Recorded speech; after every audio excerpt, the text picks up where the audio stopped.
just in case we decide one was better than the last one. And then the other way. So materials used, and I'm going between my iPad and computer trying to be extra fancy. It's actually work.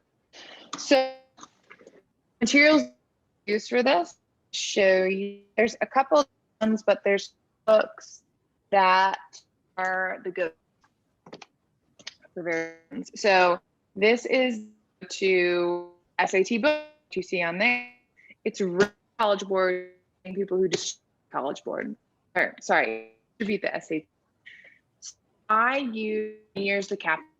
You know, there's and Princeton and these big names, and then College Board's putting out their own book, which just makes a lot of sense because as students, wouldn't you the prep questions from the people who write the test rather than or Princeton review, although you know it well advised and they're take the test, they're not actually writing them. Felt like more not when I used Kaplan, especially would get like 900 pages of them telling how to do the problems and strategies, which weren't really effective. The kid actually wrote it, like 300 of actual questions. Really want it the way around, which is more so I have here. So I'll use test. This has 8. Like this year's the new has 10. They do a new copy every year. They're usually not that much. So if you student who has like 2019 or 2020 edition instead of the 2020, typically go through and double that. It's always like page off, but I'll just double check and say, okay, I need to go and spend 15 or 20 bucks on another book. These editions are quite similar, like textbook prints, usually that far. And then just like in the A book is by the ACT teachers, and it is, it's 5 full tests. And so we have student these and then through them. We'll buy you guys a copy of these depending on the students you're working with or both. You're doing both. Sorry guys.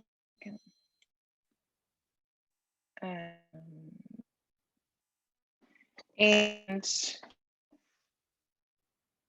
you guys a copy, and then we'll either order for the beforehand or we'll send them this say go and order. So should have materials when you get there. If they you out of these books or free resource on college.com, show you what that looks like.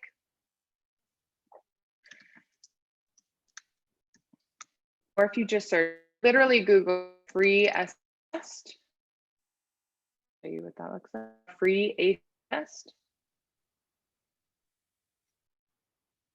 It'll you want to get this one. So mine pop. You want the free SAT College Board,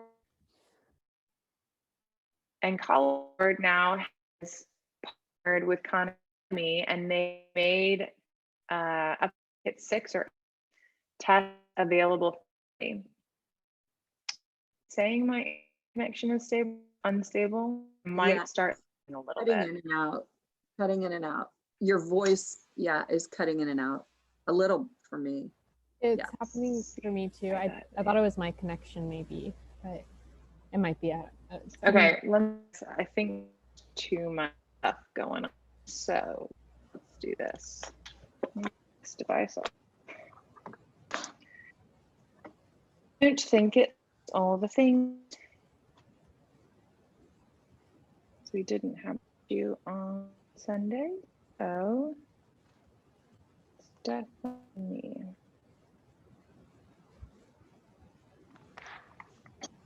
Hey, Chris. We are just getting into it. You haven't missed much. We're just talking about materials. Is my lagginess any better? Much better. Mhm. I would- That's yeah. better. Okay. Okay, great. Chris, we were just literally getting into it. I was just talking about the materials that we use right here. And then I was talking about if you show up for a first session and your students don't have these materials, whether they're prepping for the SAT or the ACT first, then I was saying if you just Google free SAT test, it'll eventually direct you to the college readiness website. I'll show the website that way you can see it. And you'll see as you scroll down that they now have 10 free tests on here. So those could be used if you're, like I said, in your first session, your student doesn't have a book and you're in a pinch and you want to work on something in tandem. Or I've used them as well when we get through one of the entire books and then we're kind of in between books and we need some more content. So there's lots of material out there. Same thing if I go to ACT test, sometimes I'll just stick a PDF after it because sometimes it'll get me there faster. And again, second link, preparing for the ACT 2020-2021. The ACT puts out a free test every year. So you could go back multiple years and have multiple tests. So like I've got a 2015, 2016 copy that I'll use a lot. They just put out this most recent copy. And the way that they structure their PDF, as you can see, the first couple pages is just information about behavior of the test day, content of the ACT sections, how they grade it. And then eventually, I think it's about 40 pages in, you'll get to the actual test. So those are some different resources. Come back here. Okay, this is going to be the bulk of what we're going to end up getting through today because of time limitations. So SAT versus ACT. Almost every student and parent will ask you this question: what are the differences between the tests? And until the SAT revised their test it's over 5 years now, at least 5 years ago, there were pretty significant differences between the tests where you were really studying for two very different tests, different test strategies when you decided to take one or the other. It was more difficult to go between the two. Now it is much easier because basically the SAT was losing money to the ACT because students preferred it. And so they restructured it to look far more similar to the ACT. So the benefit to that is that it's when you're studying for one, you're really studying for the other. And I'm pulling up this PDF that I'm going to share with you guys. The biggest difference, which we'll see, and this infographic I'm about to show goes through every detail of the tests and how they're similar and different. But the biggest differences that I talk to students about and highlight, the math section is significantly different between the two tests. And the ACT is different because it has a dedicated science section, whereas the SAT has science questions peppered throughout the entire test. So what that means, and we may look at a question, is that when you're going through the reading section, for example, in the SAT, you may read a passage and then one of your 7 or 8 questions that they ask you might be a graph that's related to the passage that you have to interpret. But let me show you this infographic and change the size of this. All right. So here's this nice PDF that another company put together, and I was so thankful when I found it because it does such a superb job comparing the two. So right off the bat, this is kind of their key points here. The SAT, fewer geometry problems. I am going to spotlight. There we go. Yeah. So fewer geometry questions, more time per question, and no calculator math section, which can be a good thing or a bad thing for students. The ACT, however, has lots of geometry. It's much faster paced, and they have like I said, a dedicated science section, which just depending on the student feels like this really overwhelming section. That tends to be the make or break for most students of whether or not they want to do the science section and their comfortability with it. Both tests are just about 3 hours long. The ACT is just shy of it. And then I just like this breakdown. So in the SAT, you have 3 sections: reading, writing, and math, but math is broken into 2 subsections of a no calculator portion and a calculator portion, with the no calculator clearly being a lot shorter. It's also graded out of 800 points per section. So you have you have a score out of 800 for your English language arts, and you had a score out of 800 for your math section, which is where you get that composite score of 1600. For a little bit, and I remember this happened right when I was in high school. Remember, we went up to 2400. They've now taken it back to 1600. So with the ACT, it's scored out of a 36, and they have 4 sections: reading, English, math, and science. You get a score out of 36 for each one of them, and then you get your composite score. One term that I would be familiar with as you talk with students, which it's very typical to talk about colleges and the application process with the test prep, obviously because they're taking this test with the intention of applying to college. So you may have a student ask you, what is super score? And if the term super score comes up, that just means that you're applying to a school where they take the best score from each section of all the tests you've taken and make it into the highest grade possible. For example, you could have scored, let's say on the SAT, a 700 in English on your first test, but on your second test, you scored a lower English, but a higher math score. They're gonna take those 2 scores and put them together to super score.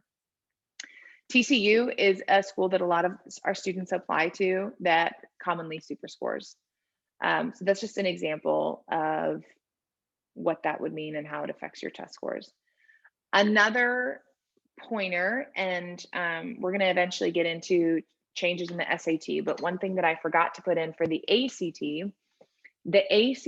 as of this year is now offering that students can retake specific sections of the test. So you take your first test. Once you've taken one full length test, you can then go in and just sit for one single section. Now, my understanding from students is that it's been hit or miss on them being on that feature being accessible because of COVID.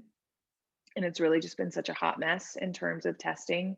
I've had multiple of my students be turned away on test day, like show up at 7 in the morning and then find out that they're turned away for whatever reason because of COVID and safety measures. So I think schools and testing sites have struggled to implement this, but I'm hopeful this coming year we're going to see that more accessible.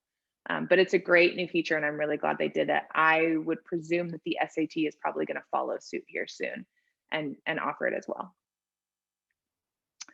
And then here's that, they break it down for you on the amount of time or seconds that you get per question. So for reading, you get about a minute and 15 seconds. For writing, you get just a little less than a minute. Math, you get more than a minute, although it doesn't feel like it when you're in there. And then reading, you can see, I'm sorry, for the ACT, you can see that it's significantly less. Reading less than a minute, and just a minute for math. Okay, this nice little infographic goes through every section and breaks it down. So total number of questions, SAT is just a few less. Like we said, there's a no calculator and a calculator portion for the SAT versus the ACT is all calculator. You can use your calculator at any point. But one of the things that we want to try and train students is not to be totally reliant upon their calculator, because a lot of times they're wasting time by using their calculator. So that's one of the strategies that I'll work with students on. We already talked about time per question. These formulas. So the SAT does provide formulas at the beginning of each of the sections. It's like area of a triangle. They'll give you 30, 60, 90 right triangles, 45, 45, 90 stuff. I find that oftentimes most students don't use it. It's one of those things that feels like it should be this big upsell, but in all reality, it's not really used. For the ACT, there are some formulas that students need to know for the math section, and we have a Quizlet that we will send to all the students to just go and memorize on their own and make sure they know. It's like midpoint formula, distance formula, different geometry formulas, but pretty straightforward formulas. So I don't find that this is a huge upsell in terms of the SAT. But I would say one of the big difference is the heavier focus on geometry for the ACT.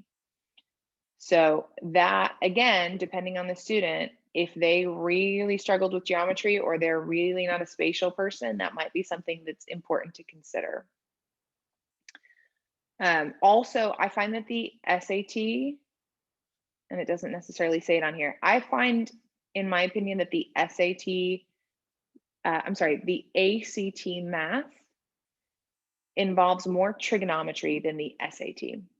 So there are more like find the sine of, find the cosine tangent than the SAT. There's a few more advanced concepts. Okay, reading section breakdown. So SAT, again, lots more time per question. The reading sections are almost identical on these, even though these show you that they're different. When you do a side-by-side, if you have a student do a reading section from the SAT and a reading section from the ACT, I find it's really hard for them to tell which is which. They feel far more similar, which again is nice because if you're studying for one, that's going to help you in the other. And many students, I didn't mention this in the beginning, but most often students will take both, at least one of both. And it's also very common for a student to take, on average, one of the tests at least 3 times to see if they can maximize their score. So it's not uncommon for a student to take the SAT 3 times, again, knowing that some schools super score, that's in their advantage, and then try the ACT as well, just to see where their scores are at. Oftentimes I'll have parents ask like, okay, what do you think we should do? Should we sign up for the SAT or the ACT? Or we've taken now an ACT, should we sign up for the SAT next month? Typically my advice to parents is, if they really want to, we can do that. Or they can do that. Or I suggest to them, all right, let's have the student take a full-length test on their own, see how they do, and then that way before you go and spend $80 signing up for the test, you know what to expect coming out of it. Okay, do the reading sections have graphs and charts? Like I said, the SAT doesn't have a science section, but they sprinkle science questions, which is really just graph and data analysis, throughout their tests. So you are going to see some graphs within a reading section. The passage complexity. So overall, the SAT reading section reads at a higher level than the ACT. So they're reading at about grade level 11 to 16. ACT is reading a little bit lower. So that's another thing to keep in mind. And then the number of passages. The SAT, a student's going to have 5 separate passages with at least one of them being a comparison. The ACT is only 4 passages with one of them being a comparison. And these are the topics that they go over: literature, history, social studies, science. Similar for the ACT, except they add in those humanities.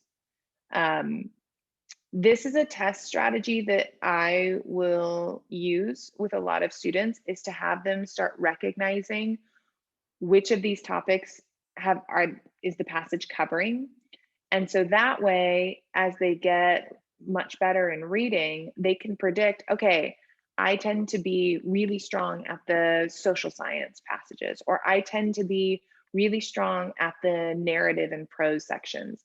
They can triage their reading section as they go to really play to their strengths and maximize their time. The writing and English section. So this is where they're going to test the students' grammar abilities.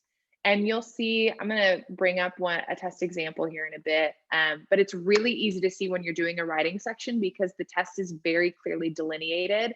On a single page, you'll have half of the page be the actual passage and the other half of it be the test questions. So these are ones where you're reading through the passage and answering the questions as you go. Far different from the reading section where you get one big chunk of a passage and then the questions afterward. So again, just kind of pointing out some things here. The SAT tends to focus more on vocab. For all of us who took the SAT way back when, they got rid of, in the revision that happened about 5 years ago, they got rid of those 10 questions at the beginning of every reading section where it was just out of context, straight up vocab questions. I don't know about you, but like one of the big strategies when I was taking the test is you had to know SAT vocab, because there was usually like a couple of questions that were these crazy vocab words that you never used. They no longer have that. All of their vocabulary is in context of a passage now. So that's great. What are some other things that I want to, again, in the writing section of the SAT, you're going to see a graph or some sort of data analysis pop up.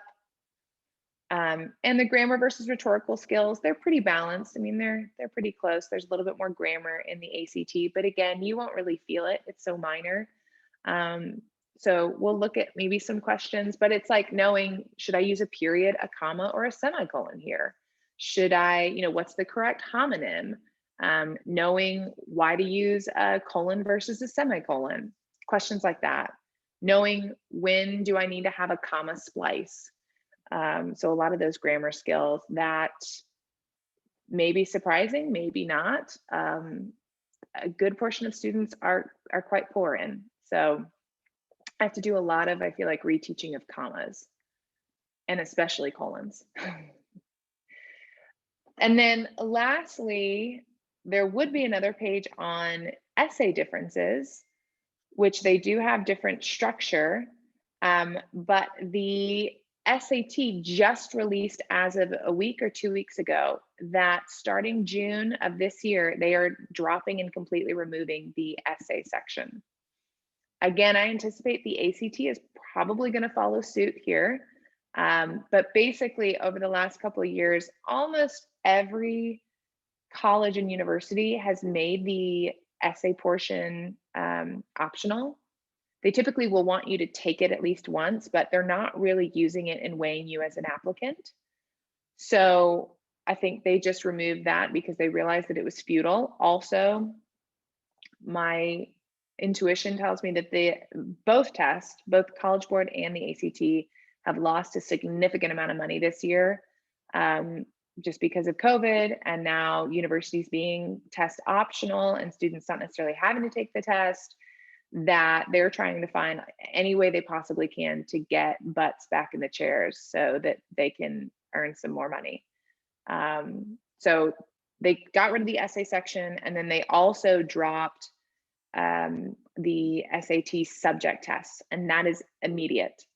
So the only schools that tended to require SAT subject tests, which are much more similar to like AP tests, were Ivy League schools, and then like technical schools or engineering programs. Those are now gone. So let me move. Any questions on that? I went through it kind of fast. I highlighted some things, but I'm going to share that with you guys so you can go through it on your own. But any questions before we move on? I just There's still going to be SAT get points off for wrong answers, or is that already changed? Great question. That was changed when they edited it 5 years ago. So yes, and I think it's more than 5 years now. But when they did the massive restructuring, they took off the penalties for missed answers. So the strategy definitely is now guess, answer the question, don't leave any blank. Whereas before it was like you had this whole thing of like, well, can you weed it down to 50-50? And no longer an issue. Neither penalize. I was just going to ask, I know some schools, I forget, there's like a big, like state school system that decided to make the SAT optional. Is that more common now with more schools, or is it still kind of like most schools are still requiring it? No, every school this application cycle has made test optional policy. Some schools have actually gone as far as making it a 3-year or multiple year policy.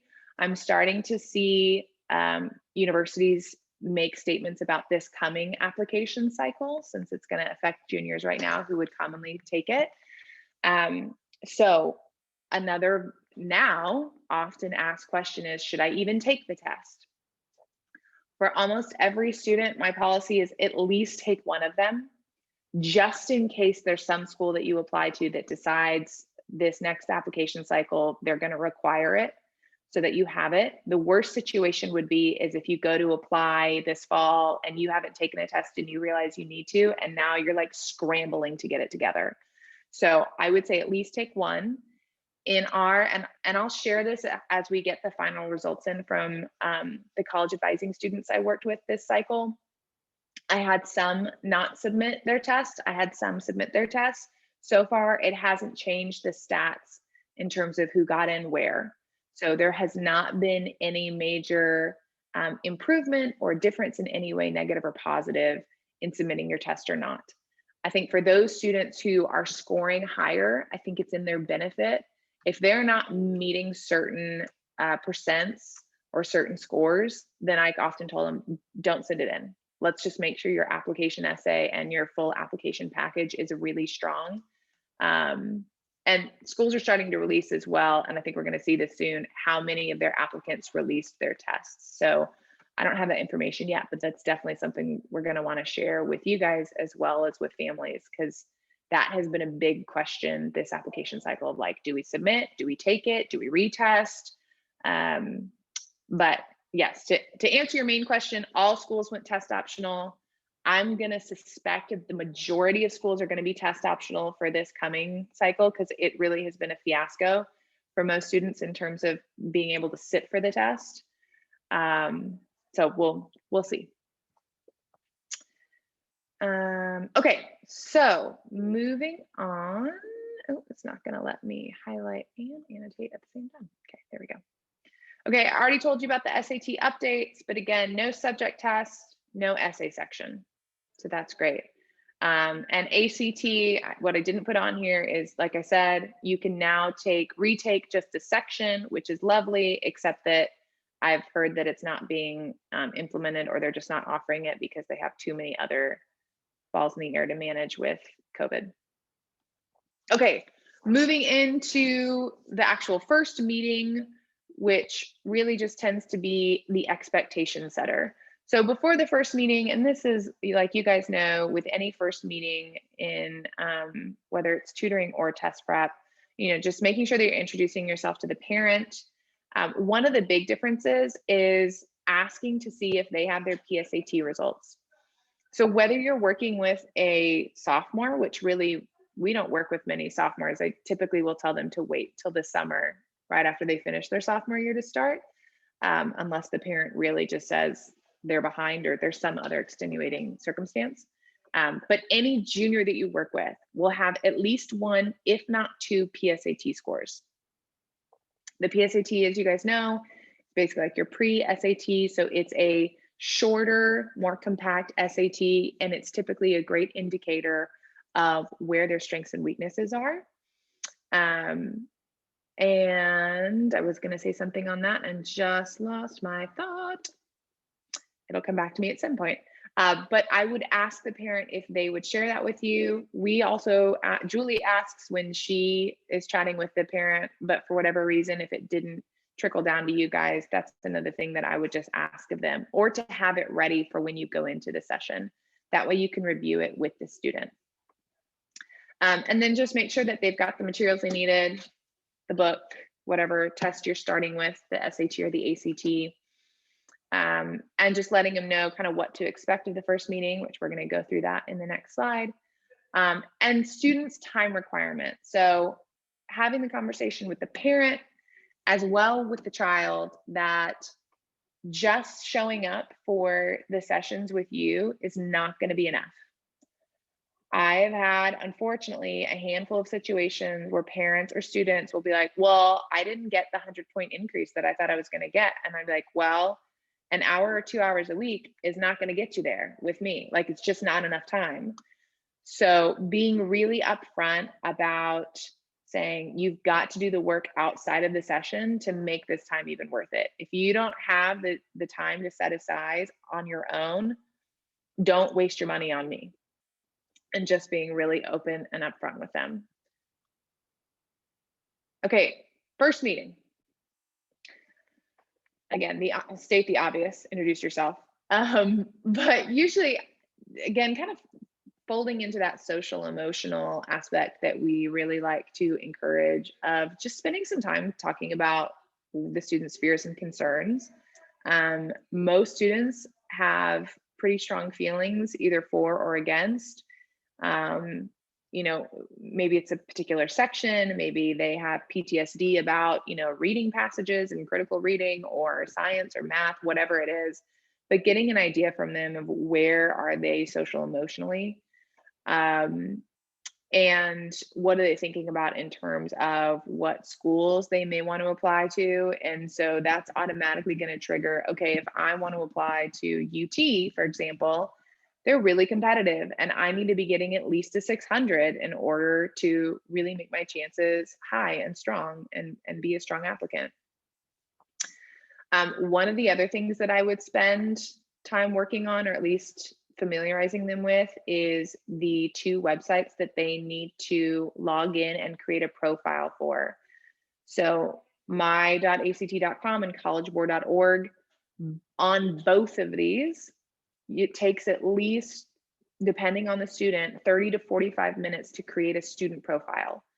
Both College Board and ACT has you go through this huge data collect survey where you have to fill out your classes, your parent information, your extracurriculars. They gather all this data on the student, and it literally just takes that time of going through and doing some data entry.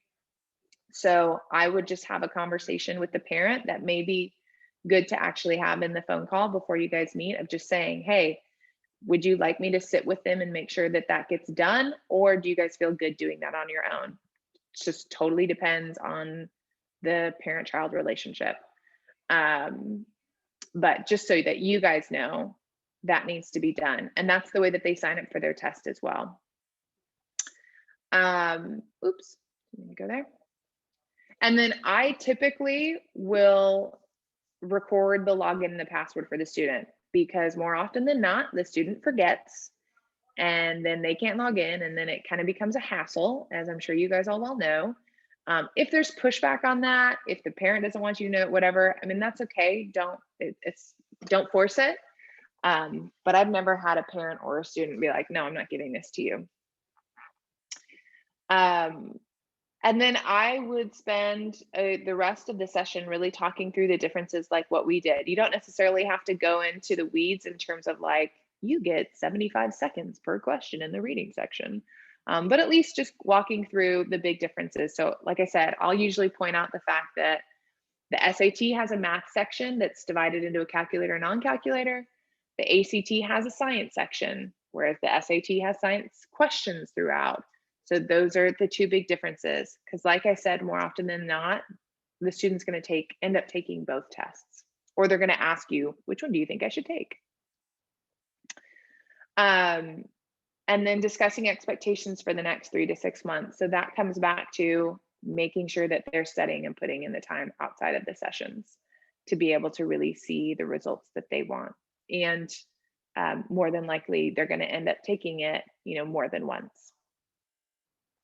And then if you have time, reviewing possibly their PSAT with them. That might end up flowing over into the next session, just depending on how long it takes you to get through this stuff. But at some point I would review their PSAT, and which we're going to look at in the next one. And then lastly, asking them or the parents if they get test accommodations or if they have a 504 or IEP. So there are test accommodations for both the ACT and the SAT. They can get time and a half or double time. I haven't had a student yet who has gotten a reader, but I do believe that that's available. So if the student gets a 504 or an IEP or any type of accommodations through their school, more than likely they will qualify for those accommodations for the SAT or the ACT. It's a separate application. It's pretty straightforward, but it would need to be filled out. So that's something we want to make sure that the families know. Because I can't remember off the top of my head, but it does have to be filled out so many days before they take the test in order to qualify. This is just a screenshot real quick of a PSAT score and what it would look like if they pulled it off of the website. So you get your composite score here. They'll tell you what percentile you're in. The max is a 1520, and they'll break it down for the English and reading section and for the math section. And again, you can see they've got some nice little infographics and charts here with saying, okay, here's where you measure in comparison to the big chart. You're in the green area, so great job. There's also more data in this as well. I just didn't pull all of the little bits. So they'll go in and say, hey, you got X amount of questions in the evidence-based questions, or you missed these many questions in the algebra portion or the statistics portion. So it takes a deeper dive. That's why I'm saying it's helpful to know what we're working with. So if I had this PSAT score for a student, I'd be like, okay, we're on pretty solid ground here. Like, we're doing more kind of fine tuning. Let's figure out if it's a timing issue, like what was the issue here, and attack it. Whereas if I'm getting a score of 900 or below, I'm thinking, all right, we might have to go back and reteach some stuff. There may be some accommodations that you didn't know that you can get access to. Maybe you can get time and a half, and that'll help. You know, but I'm kind of gearing up mentally for a different type of test prep situation for those two types of students. Does that make sense? I kind of breezed over that a little bit, and that may be something we come back to in the second part, but I'm trying to be mindful of time. Okay, so what's a good score? So typically for our students, I said that, so the full composite score of the SAT is 1600. The highest score you can get for ACT is a 36. But just speaking in terms of percentiles and what I've seen with college applications and kind of the breaking point for a strong application, for students who work with us, we really want to get them above 500, ideally above 600. That 600 threshold is when you really break off into a much stronger application. I'm sorry, guys, 1 second. I've gotten, this person's called me a couple times.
Sorry, guys. Okay, panicked over not much. So jumping back into scores. So like I said, the SAT, we want to try and get them above the 500, but really it's that 600 threshold that we're trying to break students into to have a strong application. So that's kind of for the SAT. The ACT, what I tend to see where we're breaking into a stronger application is anywhere like a 26 or a 27. The 30 point is when, kind of like how the 600 was for the SAT, the 30 point is that for the ACT. So when you start breaking into the 30s, that's when we're really looking at a more solid score. But you know, it just depends on the student and their test anxiety, the content, how much time they're giving us to work on, you know, our ability to get there. So, but it's a good conversation, should say. It's a very healthy, good conversation to have with the student and with the parent in terms of where they're starting and what's realistic of where they can get to. Right? If you have a student who's coming in with their first test on an ACT being a 19, and they're telling you that they, they really tried significantly and maybe they did a little bit of prep on their own, and the expectation is to get to a 30, you better have 9 months to a year to get in there. I mean, that's it. That's a huge jump.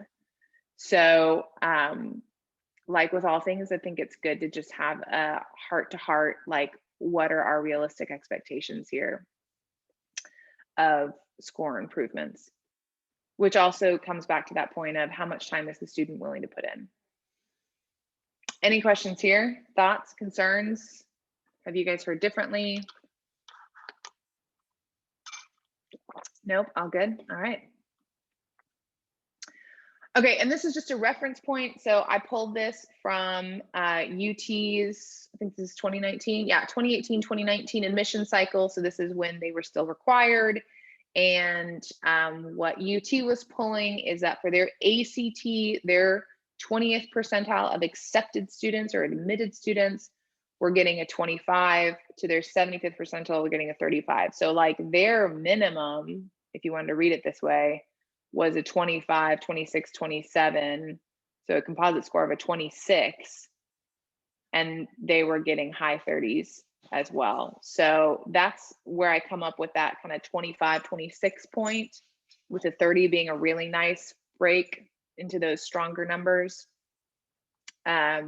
Which I know UT is kind of in an odd category because it's a state school, but it's almost like an Ivy League school in terms of its admissions rates now. Now it is, it's like an Ivy League school in Texas in terms of its competitiveness. But just a good bar to kind of give you there. And then again, with the SAT, we're kind of seeing the same thing. So very high bar with the SAT. And this doesn't mean at all that a student can't get in if they have under a 600. That is a healthy conversation to have with them. Also, now that the test is optional, they may not submit this at all. So there's a little bit more room to work with, a little bit more wiggle room now with the test optional and how they highlight themselves and feature themselves in their application process, and their grades and transcript, all that information just kind of plays a little differently now that we don't have the standardized test, potentially. Okay, so applying to test optional universities. So I kind of already talked about that, but basically just wanted to note here that you are going to get that question because now it's on the table. And like I said before, my number one recommendation is to at least take one of the tests once so that you have it and then kind of gauge it from there. If they're applying to a school that's highly technical, like if you have someone who's applying to an MIT or I'd say A&M, if they want to really go like engineering at A&M, I would say that their test scores are going to matter a little bit more, right? Because they want to make sure they've got the math skills to be able to be successful. But for the general student, it really just depends on how they do in the test and really taking it as a case-by-case manner. Does that make sense? Good, okay. So glad that I'm so clear. Tracking progress and documentation. My recommendation here is just to do it in whatever way works for you and works for the student. So what I mean by that is I have, I can show you since it's not connected. For every one of my students, I have a document that I keep on my iPad.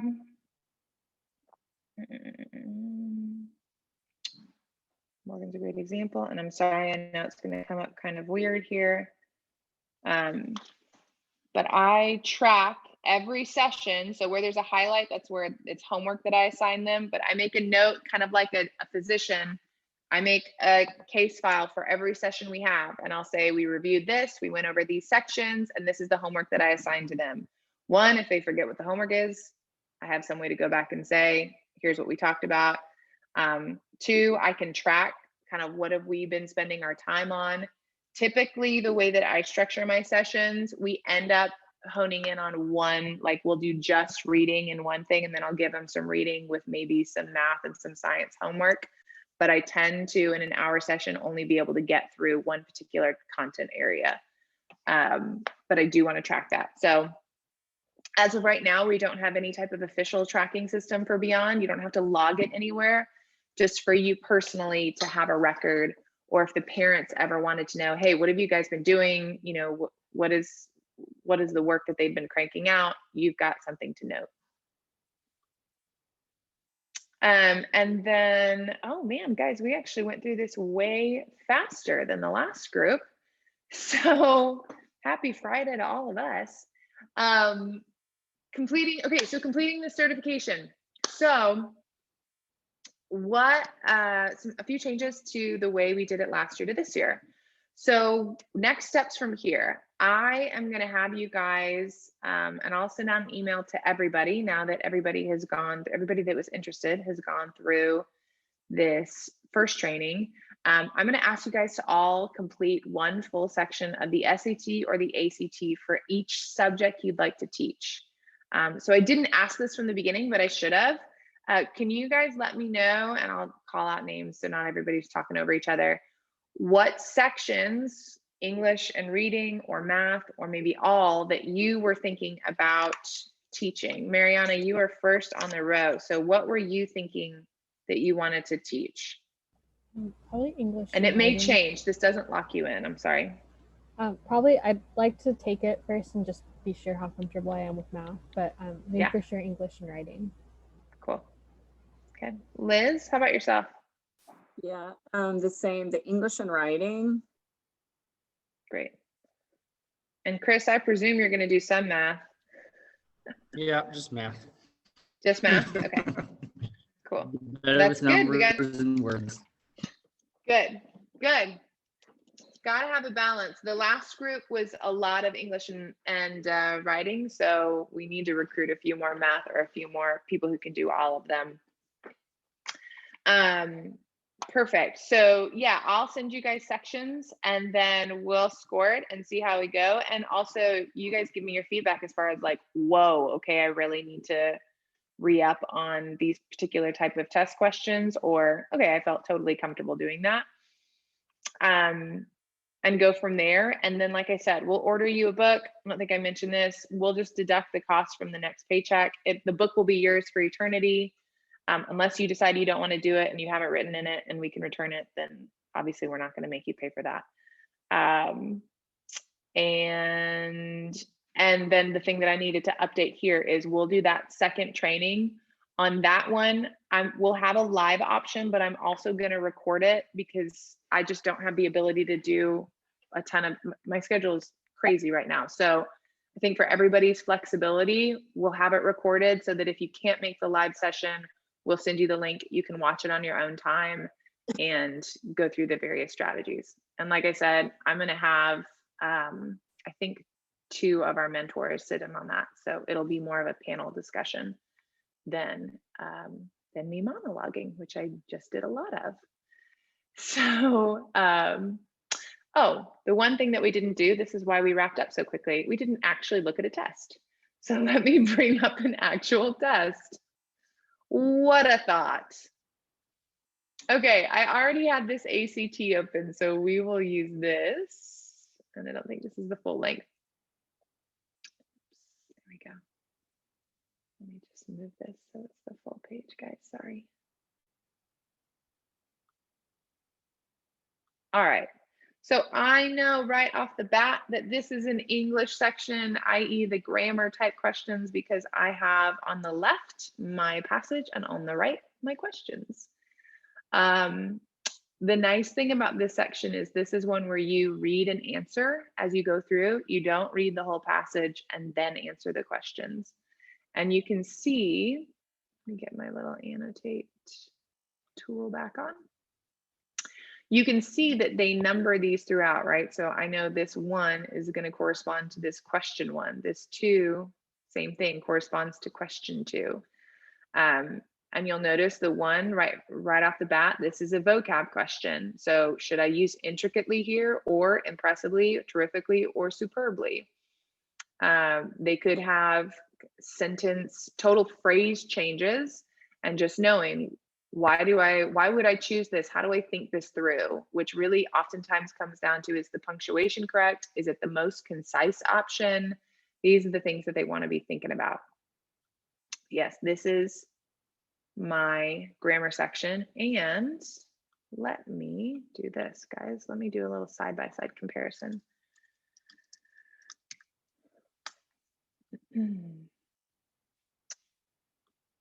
Sorry, I had this all preloaded on Sunday, and unfortunately, I ran in real quick and didn't have anything preloaded. All right, so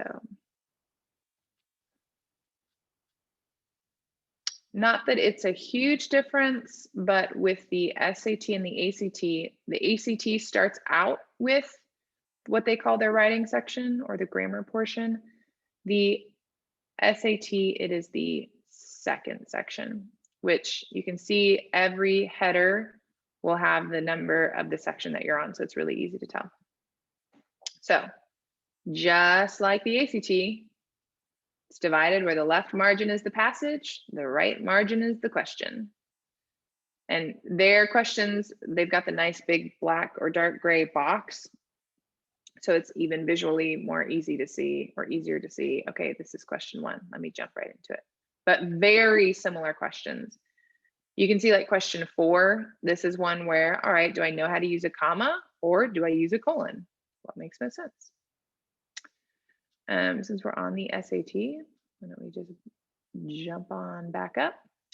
The SAT starts off with the reading section, which, and this is the comparison one that I referenced, but this is very typical to what we all know to be reading comprehension questions. Read the passage, answer the questions. They'll number, you can see they have them numbered because they will have questions that reference specific lines, whether that's full paragraphs or they just say like this one in lines 9 through 17. They mention several companies primarily too. You go through this. Same thing with 44. They reference lines. So it's very typical reading comprehension questions, but more of an emphasis on knowing the subtleties, I would say, of certain verbs, knowing how to understand the tone of a passage, how to understand why the writer was writing what they were writing, things like that.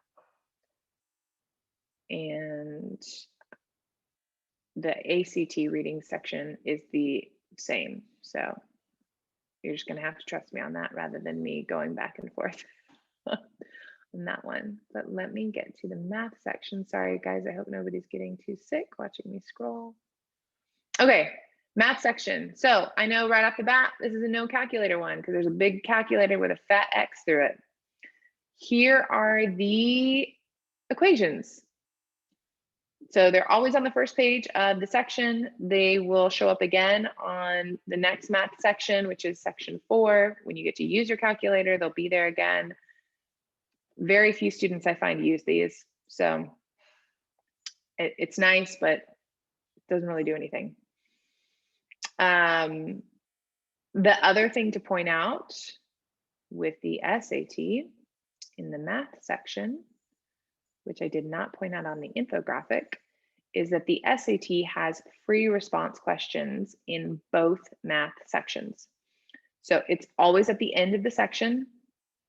They show you how to grid in. This whole page is dedicated to knowing how you grid in correctly. And it's just questions where they solve the problem, more typical of a math test that you would see. And then they grid the question in correctly. One of the biggest things that I tell students with SAT math, and Chris, you may or may not agree with me, but one of the biggest test strategies and things you have to teach yourself with the SAT and the ACT, but especially the SAT, is you are not answering math questions. You're not looking for the same type of answer that you would on a regular math test. Meaning on the math test I took growing up, it was very methodical. It was very much like find X, here's details A, B, and C, now go find X. SAT questions are like, here's A, B, C, and D, but find Y after X is this, this, and this. Like it's much more convoluted. And you don't want to do things necessarily as methodical if there are faster ways to get to the answer, because there's no math teacher grading your work to see if you know all the right steps. You really can kind of unteach students to think in such a methodical way and reteach them to just get to the answer as fast as you possibly can, which is something I realized in doing test prep that I've had to reteach myself. And sometimes some students, I've had to pick it up from the way that their brain would kind of process through math questions of, okay, I don't need to simplify this graph and show my work, or simplify this fraction and show my work and do these things. Like, I just need to get to the answer as fast as I can. So if I know kind of quick workarounds, use them as long as they obey math rules. But that's one of the biggest things that I find myself reiterating to students when we look into the math part. Again, the calculator portion, the X is gone, so we know they can use your calculator now. Here's a graph question. What would be considered a science question? I didn't point it out in the reading section, guys, but it's there. I promise. I can scroll back up if you want me to. But there would be like a question like this in the writing section, or a question like this in the reading section after a passage that relates to the passage in some way. Okay, and then I'm gonna. Laura, I have a question. Yeah, hit me with it.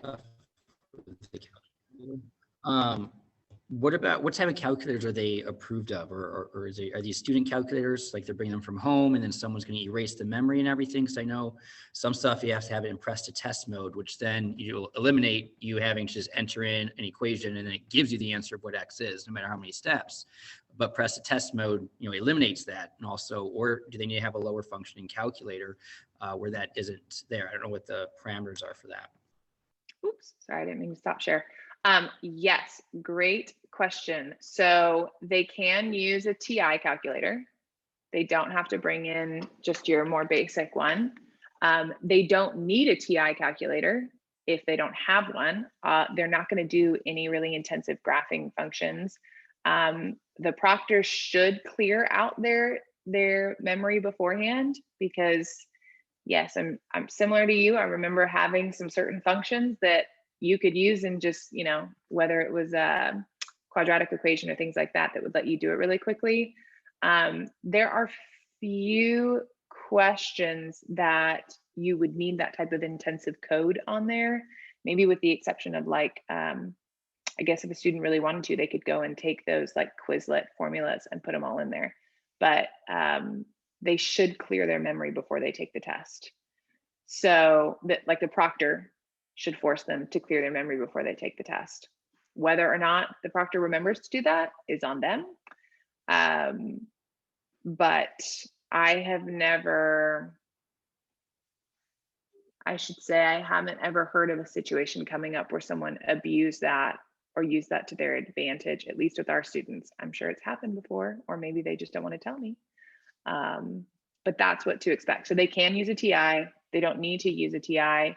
Even with the trig problems, Chris, on the ACT, they give them hints as far as like, okay, just a reminder, the sign of 36 is this decimal value. So does that answer your question? Yeah, okay.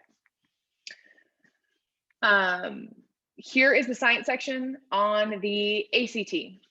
So there are 35 minutes, 40 questions. There are usually about 5 to 7 different passages that can vary from, sorry that I'm scrolling through, guys, that can vary from describing a particular experiment and its results, like what this one is. So it's saying there was a study that was conducted. They give you some graphs. One of the things that I do with students for this one is try and show them that 90% of the questions on the science section is just testing to see if you can analyze trends in graphs and charts, right? So if I can look at this chart, oops, sorry guys, trying to turn the spotlight. If I can look at this chart and see just visually, okay, there are definitely some downward trends that I'm seeing with this striped bar graph, that probably is going to come up as a question. Or being able to read axes of a graph and think about how that might affect the results. Same thing here. If I can look at a chart and say, all right, what's happening as I go on? Down, down, down. This one's randomly high. These values seem to be going up, except for this one, and things like that. So it's a lot of chart and graph analysis. The ACT claims that every science passage is written so that if you do not have a science background, you can still answer with 100% accuracy these questions. In my experience, there are a minority of students who are confident enough and have the critical thinking skills to be able to do that successfully. The majority of students are either strong in science, and so they feel confident jumping into this because they've had good exposure to a variety of these topics like genetics, physics, maybe a little bit in ecology or geology. So they feel pretty confident. Or they're the type of student who loathed science, had a bad science experience or a poor education in it. And so they're looking at this section as their death sentence, which again, if that's the type of student we're dealing with, unless you're seeing them really pick up on the science stuff quickly, then I would consider having the conversation of, okay, let's maybe shift into the SAT where you're not having really intensive science questions. Because those types of students might read this problem and say, oh my gosh, what the heck is Blatella germanica? And like just the terminology, unfortunately, shuts their brain into fixed mind thinking, if you're talking about growth versus fixed mindset, and shuts them into, I don't know science, I'm not good at science, I'm not gonna get this, I'm not gonna do well in this. For some students, we can work with them and get them into that growth mindset of just realizing, hey, it's really just about analyzing graphs. And let me teach you the ways that you do this and look at how you do it. And that'll look like for me, like having them maybe skim through the passage, but jumping pretty quickly to the passages or to the questions and having them answer and showing them, hey, look, you just answered that without really reading this passage. Like you got this by just looking at the graph. But it just depends on the student and their personality and just judging like where they at emotionally and stress wise. Let's see what else to point out on this. So with the passages, like I said, you'll have some where you can see like a setup schematic, charts. Most of them will have charts. You will have typically at least one that's just text. Trying to find that one. And that tends to be one where they're describing two different experiments or two different, no, I'm sorry guys, I can't find it and I don't want to make you guys sick. Two different experiments or two different like scientific theories. And they're going to ask you questions like, you know, would scientist one agree with this question? How would scientist two disagree with scientist one? Things like that. There is, like I said, for the time being, this may change, a writing section still for the ACT. I really don't like it. I think it's poorly done. This is the only section I think that the SAT really has had a better writing section. It's not something I spend a ton of time on, again, because most schools really don't put a high value on it. I usually will spend maybe 1 or 2 sessions going over it with the student just so that they know what to expect. But they do this thing where they give you a prompt. They give you 3 different perspectives of which you don't have to directly reference in the essay. And then they tell you to go and analyze this. We can go through this, like I said, in part 2 and kind of dive into it.